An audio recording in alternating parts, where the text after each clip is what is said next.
Hello everyone, welcome to my channel Shilpa's daily life. আমার এই নতুন ব্লগে তোমাদেরকে জানাই অনেক অনেক ওয়েলকাম আর অনেক অনেক ভালোবাসা। তো সকালে এখানে লিকার চা নিয়ে বসেছি, আর গতকালকে একটু আলু ভাজা করেছিলাম, তো সেই আলু ভাজাটা থেকে গিয়েছিল, সেটা দিয়েই ভাবলাম মুড়ি খেয়ে নিই। তো চা মুড়ি খেয়ে দিয়ে লেগে পড়বো কাজে, কারণ কি আজকে রয়েছে আমাদের কলেজের লাস্ট ডে, ফেয়ারওয়েলের অনুষ্ঠান, মানে আমাদের বিদায় সম্বর্ধনার অনুষ্ঠান।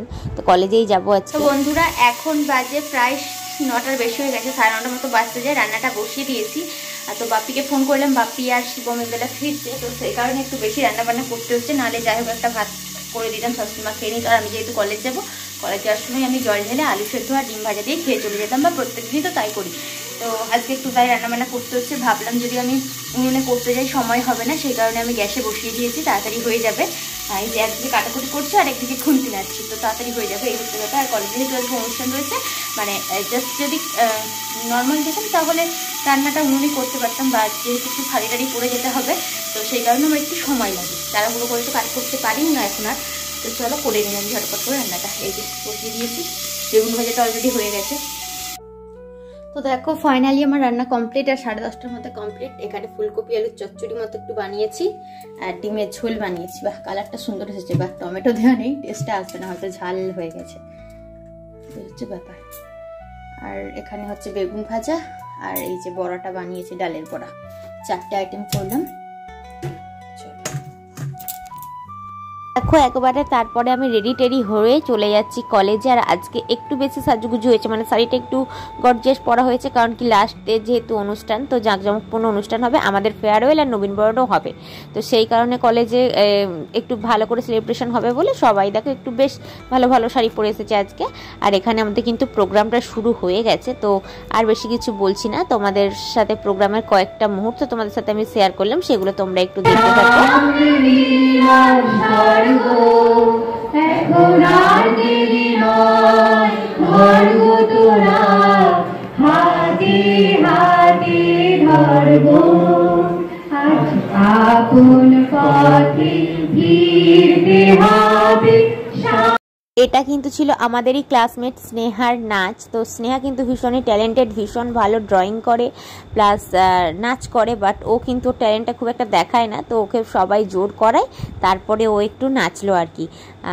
তো যেহেতু বয়সটার অনেকটা কম, এইচএস দিয়ে তারপরে এসেছে, তো একটু সবার সাথে মিশতে ওর অসুবিধা হয়, নিজের মতো থাকে। ও আবার কি বলতে থাকে জানো তো, ও যদি কারোর সাথে কথা বলে, যেন ওর নিজের মনে হয় যে ওর এনার্জিটা কেউ নিয়ে নিচ্ছে, তো সেই কারণে ও খুব একটা কারোর সাথে কথাও বলে না, নিজের মতোই থাকে। আমরা যখন প্রচন্ড জোর করি, বারবার একই কথা জিজ্ঞাসা করি, তারপরেও কথা বলতে থাকে। এক একজন পার্সন এরকম থাকে আর কি, একটু ইন্ট্রোভার্ট টাইপ, ও হচ্ছে সেই রকম। এখানে যে অনুষ্ঠান চলাকালীন সমস্ত কিছু সঙ্গে জড়িয়ে আছে, সমস্ত স্মৃতি যারা সমৃদ্ধ হয়েছে, এই সময় আমাদের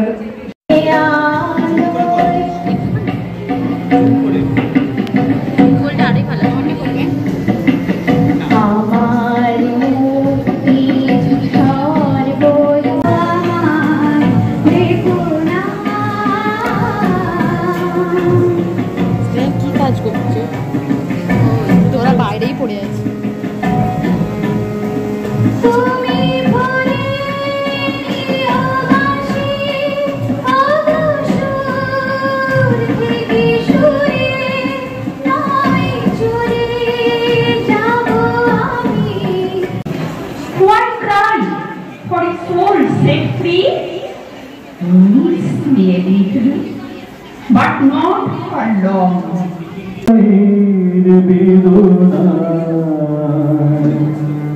রঙে রঙে ছবি আঁকে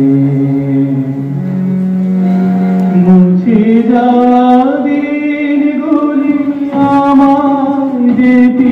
তো কলেজ থেকে আজকে এই টিফিনটা দিয়ে দিয়েছে, আর শেষবারের মতো এই টিফিনটা দিয়েছে। প্রত্যেকবারে বলি স্যার আমাদের টিফিন থেকে ডিম আর কলাটা লাড্ডুটা বাদ দেবেন, বাট লাস্ট দিন পর্যন্ত ওটাও কিন্তু ছিল টিফিনে। তো যাই হোক, আর কখনো টিফিন পাবো না। শেষ মুহূর্তে আমরা সবাই মিলে একটু ছবি টবি তুলে নিলাম, এটাই তো স্মৃতি হয়ে থেকে যাবে। 2 বছরের জার্নিটা তো এখানেই শেষ হলো। তো যাই হোক, সবাই মিলে ছবি তুললাম। তো স্যারেদের সাথে আলাদা এরকম একটা বন্ডিং তৈরি হয়ে গিয়েছিল। আর এখানে দেখো আমরা কয়েকজন বন্ধু যারা সব সময় একসাথে থাকতাম, তারাও ভাবলাম একটা ছবি তুলে রাখি, তো সেই কারণে তুললাম। এটাই তো মেমোরি হিসেবে থাকবে। তো চলো আজকের মতো ভিডিওটা আমি এখানেই শেষ করলাম। ছোট্ট একটি ভিডিও শেয়ার করলাম, কেমন লাগলো অবশ্যই কমেন্ট করে জানিও।